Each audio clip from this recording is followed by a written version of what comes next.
Clearly, the main consideration is that we continue to educate our children in the brilliant way that I think we do in Gibraltar.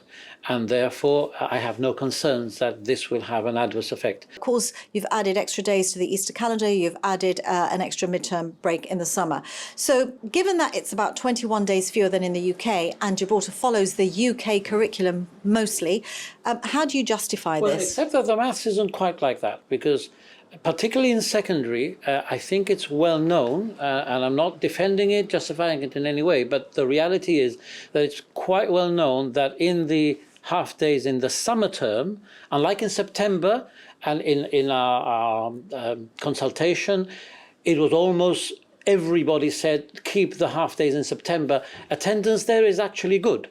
The problem is in the 19 or so half days in the summer, when attendance falls, concentration falls, heat, all sorts of considerations come in. People thinking of holidays, exams are usually over by then.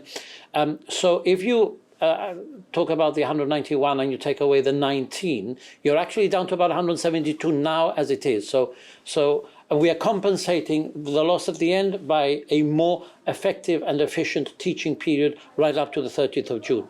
But I think there are other things. We cannot compare like for like. I am very proud of the education system in Gibraltar. Apart from the fact that clearly teachers' unions and so on are supporting this, and they've been part of the process. You cannot compare our schools with the facilities we've got that we've built, our staffing levels, our training, the support that children have with learning support assistants, how much we have invested in special educational needs. So I honestly feel that we actually teach better in Gibraltar than in the average UK school.